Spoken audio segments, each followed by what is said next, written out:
Well, I'd love for the United States to be a functioning democracy and to be a good example for other countries. I don't believe the U.S. has any right or any ability to put in place a democracy in any other country, nor do I believe, by the way, that American democracy functions as a real democracy anymore on the life and death issues.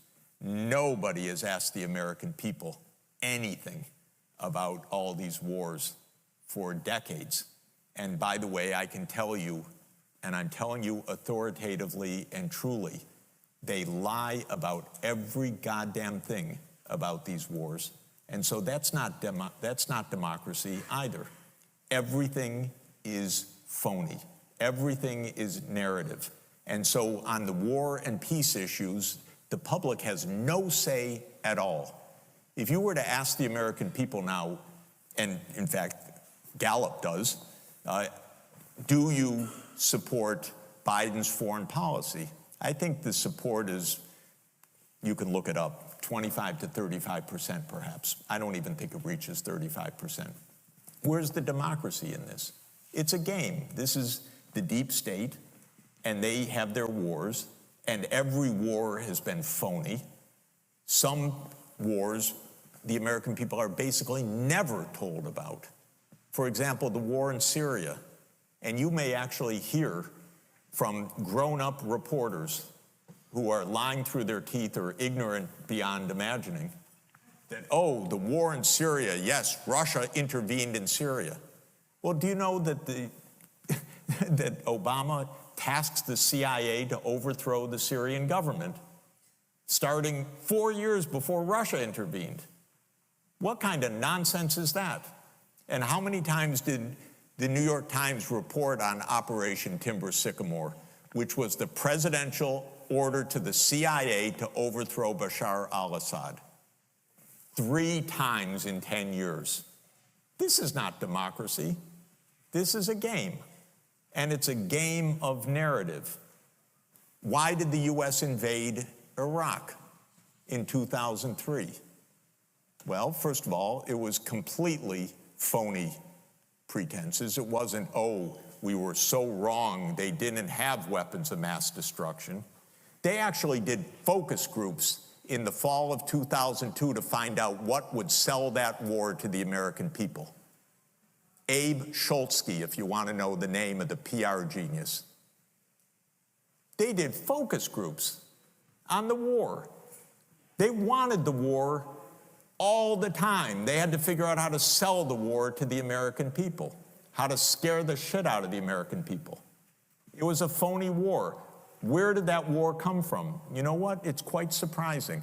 That war came from Netanyahu, actually. You know that? It's weird. And the way it is that Netanyahu had, from 1995 onward, the theory that the only way we're going to get rid of Hamas and Hezbollah is by toppling the governments that support them. That's Iraq, Syria, and Iran. And the guy's nothing if not obsessive. And he's still trying to get us to fight Iran this day, this week. He's a deep, dark son of a bitch, sorry to tell you, because he's gotten us into endless wars, and because of the power of all of this in the U.S. politics, he's gotten his way. But that war was totally phony. So what is this democracy versus dictatorship? Come on. These are not even sensible terms. And even if they were sensible terms, under the UN Charter, we can have our democracy. You do what you want. It happens to be the case that China has had a centralized administrative state for 2,245 years, ever since Emperor Qin Shi Huangdi unified the Qin dynasty. There have been a few periods of disintegration of the dynasties, but if you look through the Qin, the Han, the Tang, the Song, the Ming, the Qing, till today, till the PRC, this is the same structure, by the way. This is an administrative state ruling over almost the same region, by the way, for more than 2,000 years. So, and by the way, it has been wondrously effective for a long time at keeping the internal peace. China's only wars were nomadic invasions from the steppelands in the north. And then one crazed, well, then the Mongols invading, that's part of that, and one absolutely crazed shogun in the 1590s trying to take over China, and he made it as far as Korea and was killed. Other than that, this has been actually exceptional statecraft until Britain had the genius idea of fighting a war to sell opium in China in 1839, one of the most noble efforts imaginable. And that started the modern era of China. So I don't buy it at all. But even if it were true, it's illegal under international law, unwise, and, you know, look at the great accomplishment of pouring in,